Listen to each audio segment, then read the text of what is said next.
Hey guys, Fixed Auto here.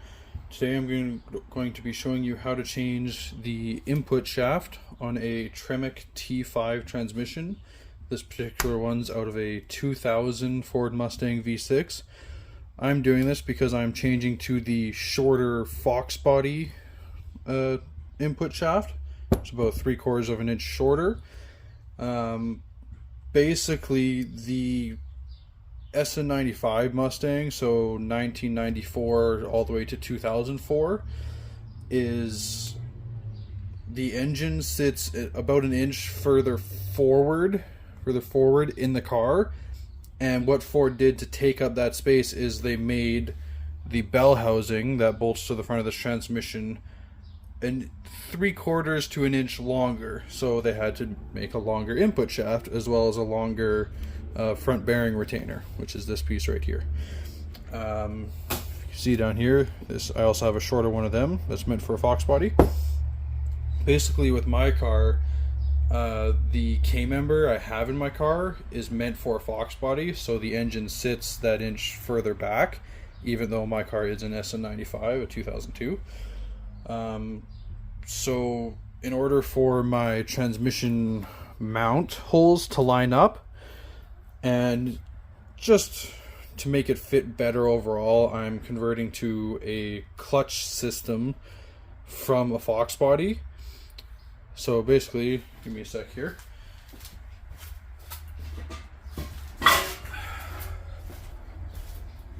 This is the stock bell housing from this car. Well, from the car I got the transmission out of. Zoom out a little bit here. So basically, the fox body bell housing is about an inch narrower, as well as this bell housing uses a 164 tooth flywheel, so a larger flywheel, whereas the fox body bell housing uses a 157 tooth flywheel. Basically, I had some exhaust clearance issues kind of over here by the starter, so I figured by going to the smaller bell housing, it'll clear easier. Clear a lot better. Plus the clutch fork on this bell housing comes out right here at, I believe people call this the 7 o'clock position.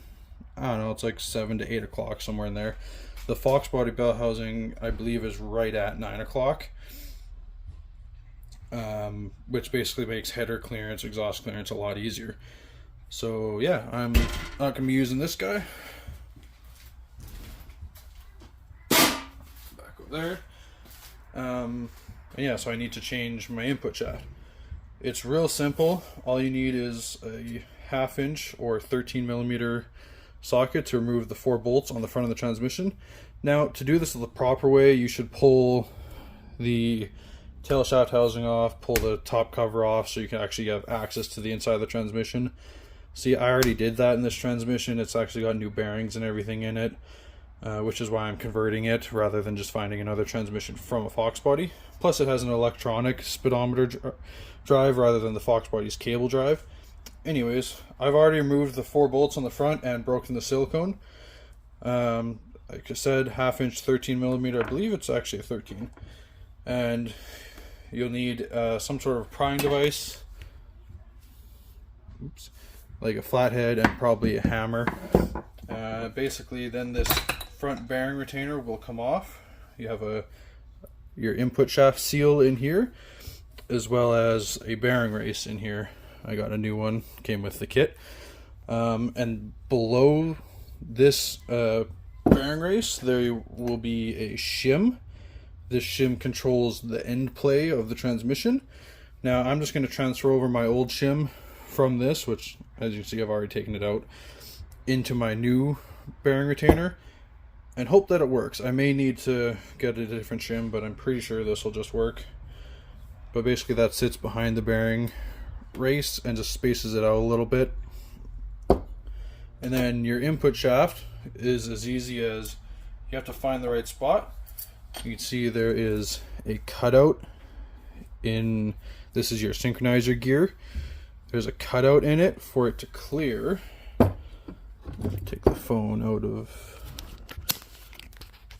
there's a cutout for it to clear the countershaft gear right here, so you can get it in and out.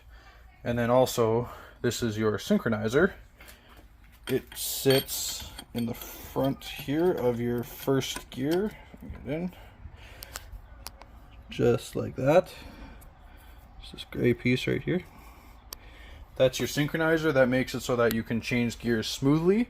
It brings the speed of first gear, or no, that'd be second gear. The speed of second gear, or no, that'd be fourth gear actually. I'm mistaken.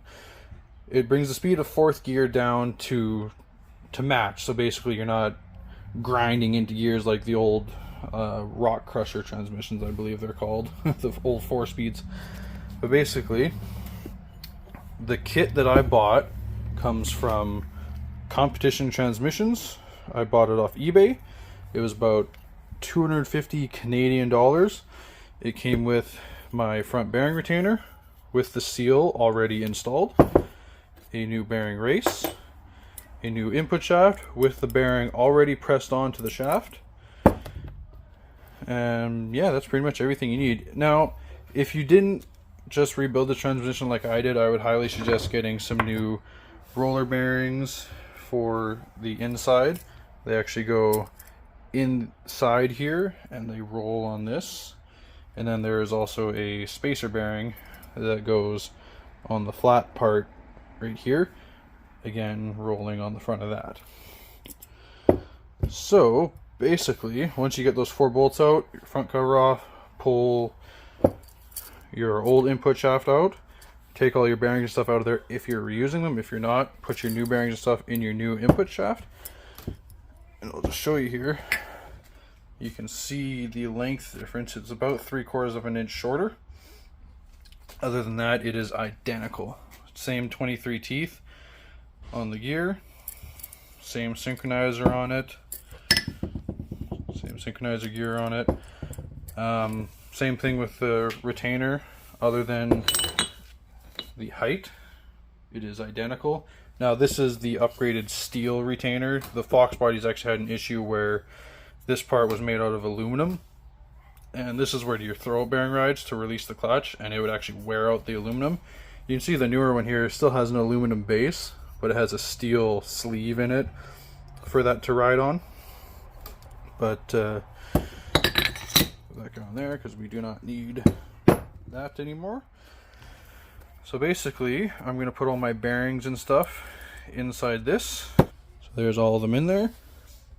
And then like I said, this flat washer, or flat roller bearing, sits right in there. There is also a flat washer, I should mention, that, let's go right to wipe my hands off here, that sits in here. So there's this little guy that sits in there. Basically it just sits on the front of the input shaft and helps control the play of things. And there's another shim in there that also sits on the front of the input shaft. But anyways, like I stated before, this cutout has to line up with the counter shaft gear. I'm gonna turn this way. With this counter shaft gear here. Make sure when you put this in that your synchronizer is in place. You may need to push up on the back, or push down on the back of the input shaft in order to lift this up just a little bit to get it lined up. Basically, you're just gonna stick this in there like that. Make sure I didn't even have to lift up on the back, and it slid right in. So basically, just kind of get it in there. Make sure the gears are lined up with the counter shaft gear. And then get my bearing retainer, my shim, throw that in there, my bearing race, throw that in there, and then I have some Permatex Ultra Black that I'm going to put around this inside of all the bolt holes to seal it to the case. So I will do that, just like that, all around inside of each bolt hole. And then this big slot here goes down, so the front bolt holes, as you can see, are kind of tilted sideways, but this slot will face downwards like that. So this on here now. So, grab my bolts here. This is a press fit. It is a little tight in the case. Like this inner edge here kind of presses into the case, which is why you need something to be able to pry it off with. And throw my bolts in here. And have my 13.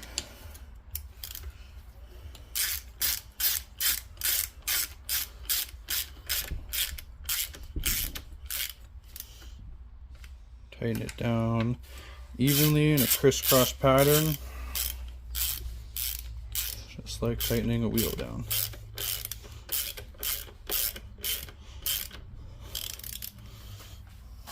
Just gonna hold the transmission here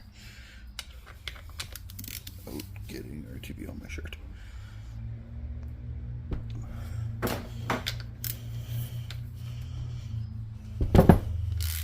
Let me just let it roll over like that. Make it a lot easier. So that shim is actually perfect. I have no, well, maybe a tiny bit. No, it actually feels pretty good. So that makes me feel good. So I can finish tightening these down.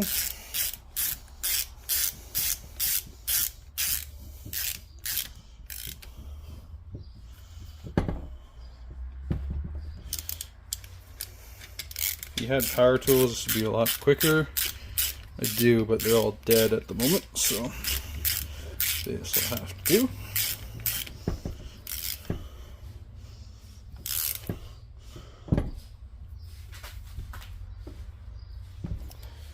Just kind of hand tight, and then a little turn should do it. I think the torque spec's like 22 foot-pounds, if I'm not mistaken.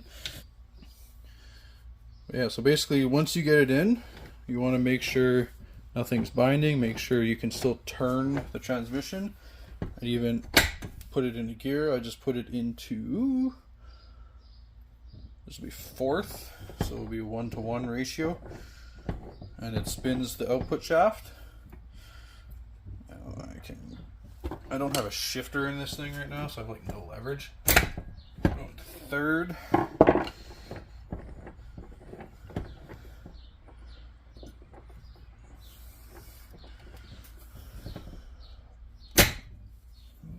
Back in neutral. Go to neutral, please. There we go. Yeah, there we go. That's the input shaft change. Grab. Let's see if I put that like that. Oh, well, you can see that. Kind of see the difference in length for the shorter bell housing. So that's basically what I'm going to show you here. Thank you guys for watching. Please consider subscribing if you want to keep along with the project. Leave a like and comment down below. Hope you guys have a great day.